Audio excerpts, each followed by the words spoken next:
Okay, this is the night before. We're loaded up,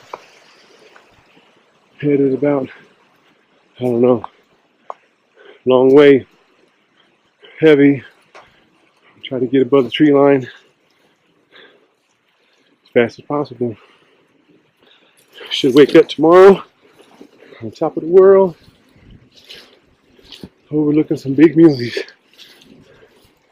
So, stay tuned.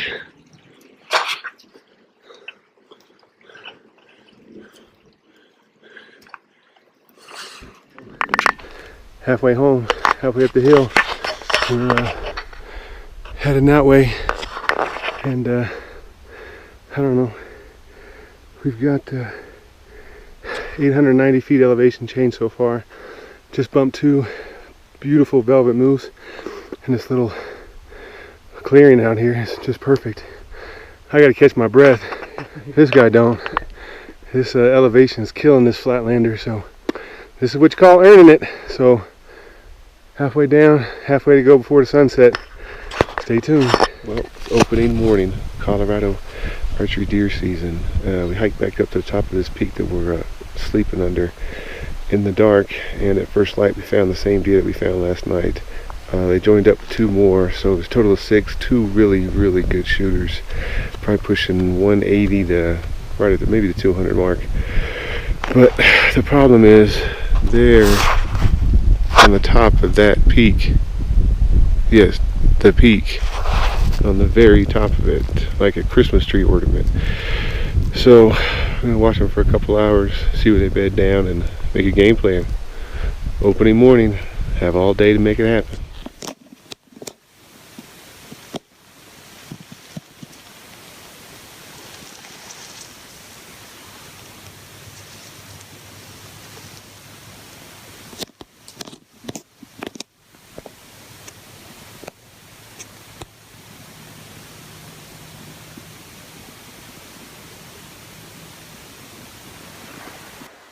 Okay, so first talk of the day. You remember earlier I said those deer were way up there on the tip of that peak.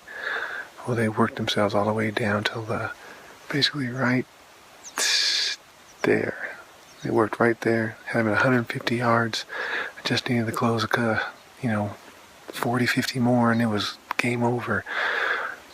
Wind swirl, they started acting real funny, and then they pitched down all the way into the bottom.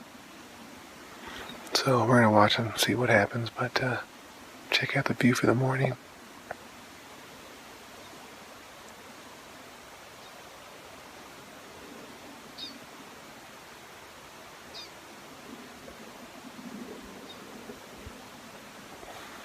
High country mule deer, 13,000 feet. The air's thin, the legs are wobbly, but the deer are huge. They're bedded up at the bottom. So we're sliding our way down, see if we can get on top of them.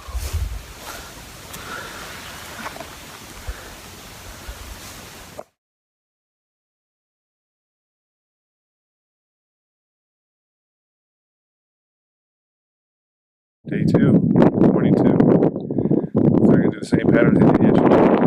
Start high and work low to the intersect in the middle where we had an encounter yesterday.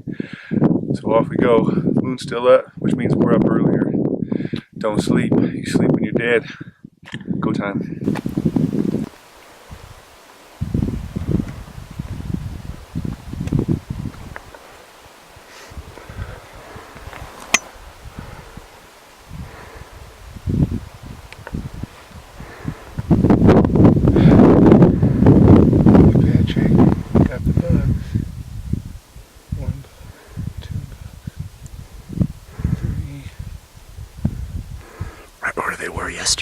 Exactly where they were yesterday, maybe 100 yards further down the ridgeline, but they're all beautifully skylined.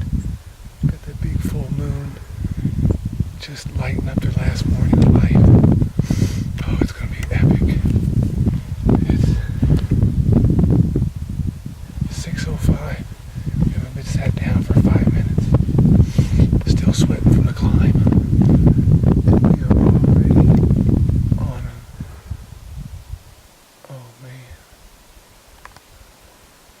Gonna be a great Sunday.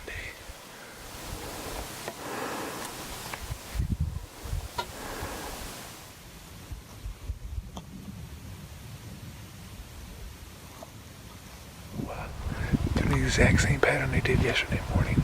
They're filing off the peak of that mountain. We're gonna hope they're gonna follow that same ridge. And there's a nice big rocky knoll that I think that we can get on the backside of this mountain, just work right on the edge out of their sight, and get behind that knoll where they cross the saddle right in front of there. If that's so, we should have a 10-yard shot. Depends how long we let them get there. So we're gonna back off the top of this ridge, stack our stuff, get light, get fast, and go get something to leak. Stay tuned.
Full moon, Sunday morning,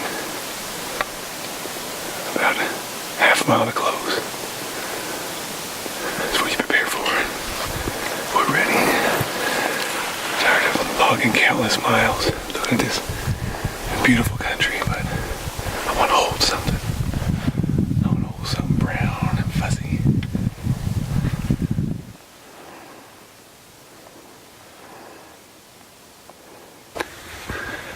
Okay, so we got set up in this little rock outcropping. It's about 150 yards short of where our destination wanted to be, but the deer started picking up, moving a whole lot faster than we expected, so this is it. Either it's gonna work or it's not. They are gonna come right on the backside of that little nipple up there. They're making a turn right now around the nipple, so hopefully they'll come right down here like they did yesterday. Wind's right, it's right in our face, still blowing down, so this is it. This is home until it happens. It's gonna happen.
wish I could report to you good news. Good news is we set a plan, made a plan, got up here, and everything went together really, really well. We had the 2 big deer we wanted to shoot walk right into our laps, literally. I pegged him for 55. I drew back at 57, and he took about another, I don't know, 5-6 steps before he stopped, and I threw the trigger. I pulled the trigger, and it just, I haven't reviewed the footage, but it looks like it just grazed his back, and down the mountain he went. So biggest deer to date missed inside 50 yards. I'm feeling real great. Got the shakes though. Gotta love buck fever, but man, shit. He's all the way down the bottom now. But the good thing is he's feeding again and he's relaxed. So guess didn't spook him that much. We try to put him to bed and see if we can't kill his butt tonight. See ya. Okay, so this is day 3. It's day 3 afternoon. It rained all last night, all through the entire night, and this morning it was just really, really cold way up here high in this elevation. So we went back to the same pattern that we've had the last 2 days that were successful, at least as far as getting deer into range and seeing deer. We woke up this morning and we couldn't find a deer. We looked high, looked low, finally came across some deer that were kind of bedded down. We've been sitting on top of them for a couple hours, and I'm going to kind of go ahead and make the executive call that I'm going to call this hunt. I only had 3 days to get in and get out before I had to get back home and do my second job, daddy time. So huge thanks to Patrick Montgomery for taking me on and teach me what it's like to hunt in real country. High elevation above the timberline. So we started this adventure at 11,000 feet, 10.5 I think it was, and we're ending this thing up at just about 13 is where we're sitting now. We're gonna get off this mountain, break camp, head back to civilization, get a cold shower or a hot shower and some hot food, and go back through the video, go back through the memories and relive it all, because it was an epic adventure. I've never been in country like this, and it's humbling for someone like me who feels that I hunt hard and I hunt long and I hunt in big terrain. This is incredible terrain. I mean, I'm trying to give you the best overall I can, but these cameras just don't give it justice. We're straight up and straight down all day, every day. We got in here, we got the bucks patterned. Say second morning, I had that buck within 50 yards, and I just farmed it. I'll be the first to admit it. You know how it is as an archer. You pull that bow back, and you go mentally blind for that 5-6 seconds. I looked at the video. Looks like I pulled up on him. It just went right over the top of his shoulder. We saw him here this morning, so he's still alive and well. I'm sure Patrick will come back and bushwhack him here before long, send me pictures and make me feel real good about myself. But as far as the journey, this is probably one of the best adventures I've ever been. It was a short-lived one. I'd love to be here for 10 days and really, really experience it, but I just don't have it in my life right now. Got to get in and get out when I can, and that's just what I did. I'll never forget this place. It is absolutely beautiful. It's humbling for a man and a hunter and just a human. See these animals run up and down this country like it's no big deal, and have me have to take 10 steps and take a breath every day is it's a shell shocker. So from me, from Patrick, thanks for watching. Hope you enjoy it. Remember, you can't always be successful, but the kill isn't the successful part. It's the adventure, the experience. And I'll take this one to the grave with me. It's been a very, very humbling experience for me, and this country is one I'll never forget. One last peek.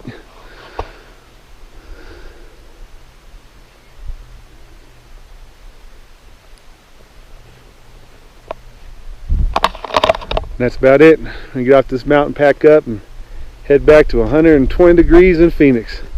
Talk to you soon. Hope you enjoy.